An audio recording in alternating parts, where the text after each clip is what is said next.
Structure of atom chapter पढ़ रहे थे, जिसके अंदर हमने एब्जॉर्प्शन एंड इमिशन स्पेक्ट्रा तक कंप्लीट कर लिया था। अब उसके अंदर हमें देखना है लाइन स्पेक्ट्रम ऑफ हाइड्रोजन। सबसे पहले line spectrum of hydrogen. Line spectrum के अंदर कौन कौन से स्पेक्ट्रम्स आते हैं? वही जो हमारे एब्जॉर्प्शंस और इमिशंस स्पेक्ट्रम्स थे, उन्हीं को ही हम लाइन स्पेक्ट्रम के अंदर काउंट करते हैं। अब स्पेशली हम हाइड्रोजन का लाइन स्पेक्ट्रम कैसे जनरेट करेंगे उसके बारे में हम देखते हैं। The specific wavelength of light that are either absorbed or emitted from a sample of hydrogen atom. We discover something about the energy of electron in the atom. First we notice that only specific wavelength are associated with transitions. यानी हमें क्या चाहिए, spectrum के लिए जो है सबसे compulsory क्या है, एक स्पेसिफिक वेवलेंथ की ही लाइट कंपलसरी है, क्योंकि वो लाइट होगी तभी इतनी एनर्जी की हम उसके अंदर से स्पेक्ट्रम जनरेट कर पाएंगे कि वो उसको पेनिट्रेट कर सके और उसमें से क्या हो कि इलेक्ट्रॉन्स का जनरेशन हो सके। This means that there are discrete energy levels that the electron is moving between. The energy of light of transition corresponds to the difference in energy between these levels.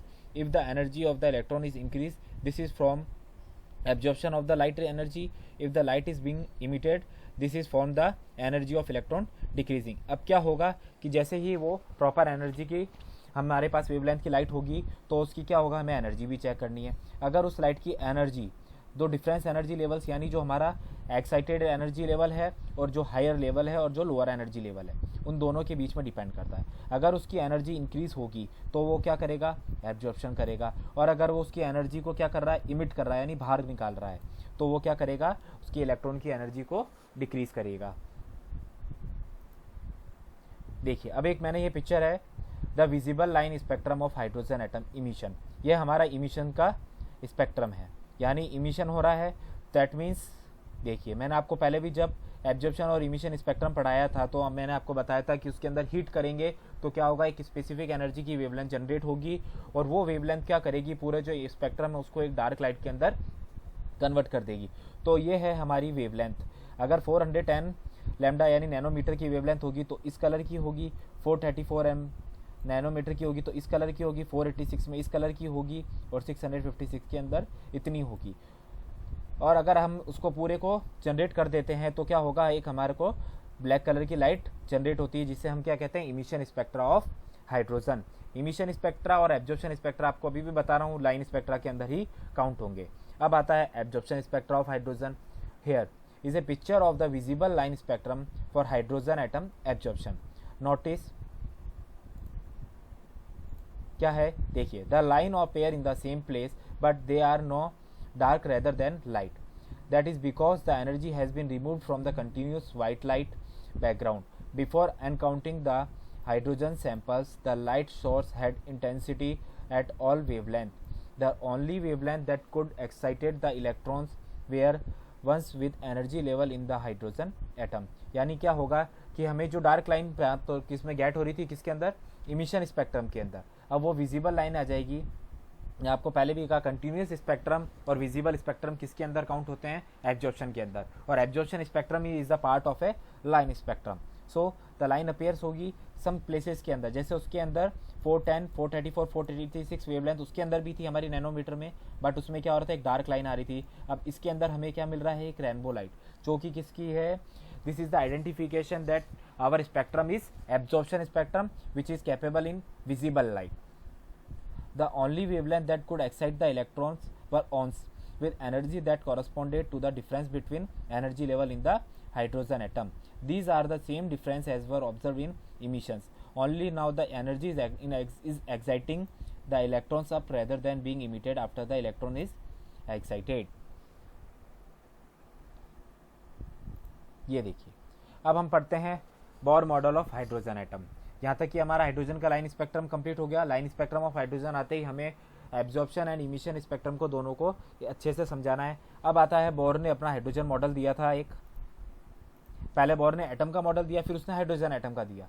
In 1911 Rutherford alpha particle experiment were very controversially. The idea that all the positive charge of an atom was crammed into the nucleus was hard of many to accept.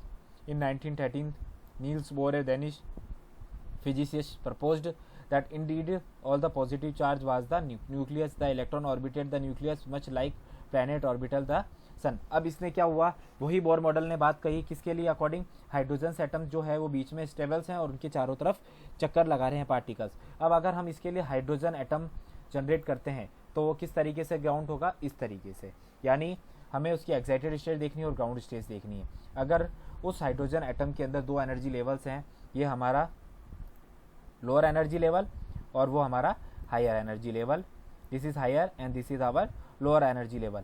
अगर electrons up से down जा रहे हैं तो higher energy में जाएंगे, जब वो एनर्जी को वापस से इमिट करेंगे तब क्या करेंगे, वो एब्जॉर्प्शन स्पेक्ट्रा जनरेट करेंगे हमारा, और एब्जॉर्प्शन स्पेक्ट्रा जनरेट करते ही वो क्या होगा, अलग अलग कलर्स की लाइट को जनरेट करेंगे। जिस तरीके से हमने उसका स्पेक्ट्रम जनरेट किया था अभी हाइड्रोजन एटम का, उसी तरह बोर ने भी इसको हाइड्रोजन एटम के जो मॉडल है उसको स्पेक्ट्रम को जनरेट किया था। अब आता है limitations of bore models. Bohr model was a great success at the time when the physicists were suggesting hard to understand the discrete wavelength in hydrogen spectrum। बहुत ही अच्छा और बहुत ही सक्सेसफुल मॉडल्स रहा था फिजिक्स के टाइम पे, लेकिन even today the model is very popular among beginning and non physicists who can visualize the inside of the atom as electron going in circle around the nucleus। इसी के through ही आज भी बहुत famous और सबसे successful experiment है, जिसके according ही हमें पता चल रहा है कि सर्कल के अंदर चक्कर लगाते हैं, बीच में न्यूक्लियस होता है। However the model did not go too far, it was not working for atom और ions with more than one electrons, even helium spectrum was beyond the scope of Bohr model. यानी सिर्फ क्या हुआ था, एक electron के लिए success हो पाया था, दो इलेक्ट्रॉन्स के बारे में ये सक्सेस नहीं कर पाया था, इसलिए ये बोर मॉडल भी क्या हुआ, स्पेक्ट्रम का इतने एक इलेक्ट्रॉन तक ही सक्सेस रहा। फिर देखिए कैसे स्पेक्ट्रम लाइन जनरेट होती है। Bohr model could not explain the spectra of atoms containing more than one electron. क्या हुआ, स्पेक्ट्रल लाइन्स किसके लिए, एक ही के लिए जनरेट कर सका। In the presence of magnetic field each spectral line gets split up to into closely spaced line. This phenomena is known as Zeeman effect. यानी क्या होगा, in the presence of magnetic field each spectral line gets split, यानी फैल जाएंगी और इसके closely line के packet में फिक्स हो जाएगी। इसको क्या बोलते हैं, हम जीमान इफेक्ट बोलते हैं। इसको भी बोर मॉडल एक्सप्लेन नहीं कर पाया। Similarly the splitting of spectral line under the effect of applied electric field, जिसको स्टार इफेक्ट बोलेंगे, could not be explain by Bohr model. अगर हम उसके ऊपर मैग्नेटिक फील्ड लगाएंगे तो क्या होगा, वो एक बंच के फॉर्म में कन्वर्ट हो जाएगा। इस स्पेस को अगर हम देखें तो यहाँ पे अगर हमने मैग्नेटिक फील्ड जनरेट किया अगर, तो क्या होगा, जो हमारे स्पेक्ट्रल लाइन है वो एक बंच में कन्वर्ट हो जाएगी, और अगर इलेक्ट्रिक फील्ड जनरेट करते हैं तो वो क्या हो जाएंगी, स्प्लिट हो जाएंगी, आपस में दूर दूर जनरेट हो जाएगी। इसको भी बोर मॉडल एक्सप्लेन नहीं कर पाया था।